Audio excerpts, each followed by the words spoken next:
A long time ago, in a city not so far away from me, a Star Wars fan exhibit started, and now it has ended. Greetings everyone, I am Sister Lilia and welcome to my armory. So today I'm going to be talking about a exhibit or exhibition that I went to recently that seemingly celebrated fan creations and showed off various people's hard work on making things. Making things that are Star Wars related. So recently the expo, for the last few months, the expo Fans Strike Back has been running in Melbourne, and somehow I didn't end up getting in to see the thing until its final day. But these things happen. So the expo itself was decent. There was a lot of customized action figures. A lot of people had done some really interesting things with action figures. We had some really awesome conversion of the first order snowtroopers, or at least I think they were first order. They looked far too interesting to be they looked far too interesting in a different way to be snowtroopers, and there were snowtroopers there too. Like there was full on snowtrooper costumes there, and there was a handful of displays that you could actually interact with, such as the Emperor Palpatine throne, which was on one side flanked by a royal guard and on the other by Count Dooku.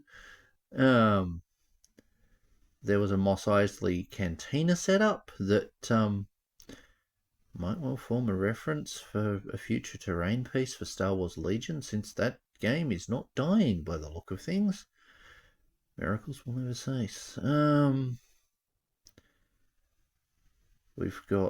was plenty of action figures. There was also plenty of display setups. Like they had massive diorama setups of like Endor Forest and so on.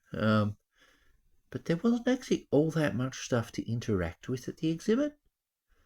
There was a couple of sit-down arcade games that were just running on their screensaver mode as far as I could tell, because you couldn't actually truly interact with, at least the one that I touched. I didn't touch the other one, but it seemed to be looping the same footage, unless I'm mistaken. There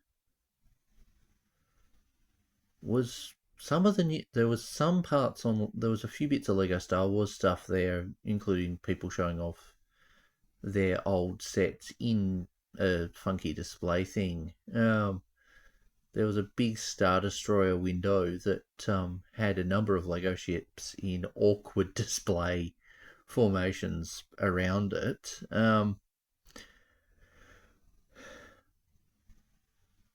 There was... Honestly, I feel like there was... there was a lot there, but I'm struggling to put a lot of words into it. I feel like a lot of fandoms need expos or need exhibits like this that celebrate fan creativity, which is what this was about. There were a number of videos on display on the walls where people showed off their process for working on things, be it showing off how they made belts, or at least I'm pretty sure there was a belt and detail one. There was one where someone was weathering a Star Destroyer. There was another where what was one of the other ones? I'm trying to remember. I saw a lot there, and I took like 1,000 photos, but a lot of those were just different angles of the same thing. There was, as I said, like the major focus of the expo very much was the action figures and people's customization of them. The displays, like the backdrops they had around the place were relatively interesting. Funny enough, though, there was a big backdrop on the outside that I didn't grab any photos of that I feel like would have been good on the inside. As for the music was one track of what felt like a royalty-free take on Star Wars music in a bad way. It felt kind of like Star Wars meets Star Trek, but without in, but with only some of the charm of both, um, but not the full charm of either. Um,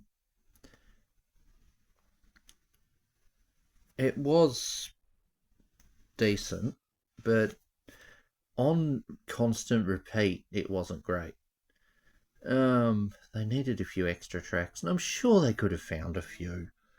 Uh, Funny enough, some of the parts of the expo came. I think it all was stuff from various people's private collections. So, I ended up interacting with someone who owned one of the figures online when I was posting pictures. But yeah, would I go to another one of these? Sure. Thing is, the end of run ticket prices is kind of where I felt was more of a reasonable point.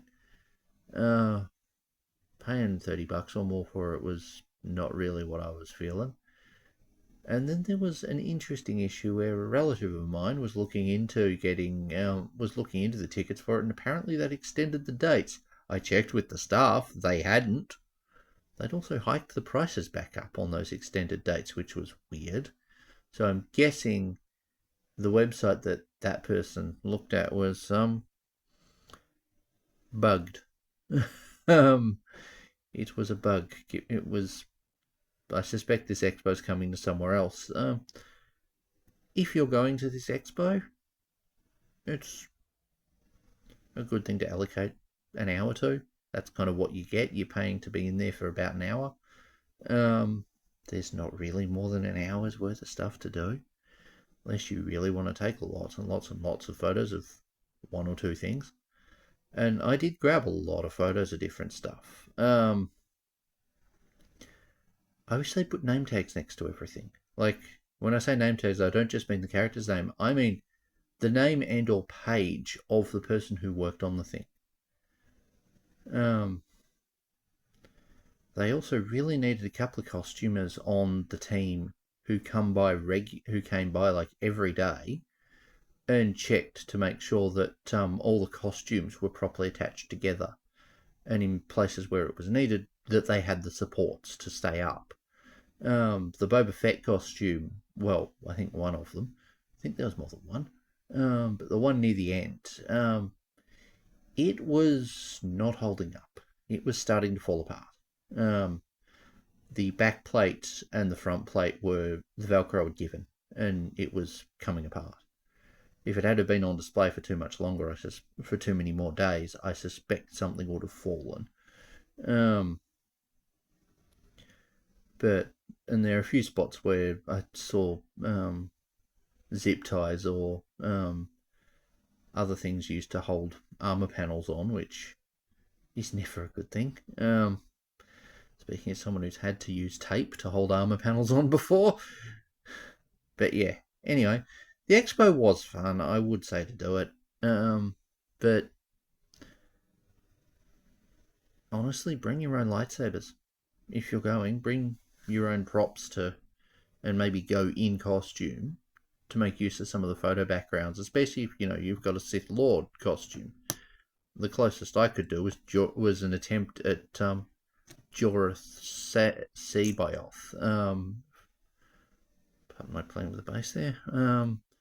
Jorah Seabayoth from Heir to the Empire, which I've edited in the cover photo. But yeah.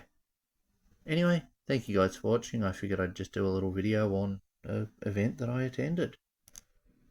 Anyway, thanks for watching. Bye.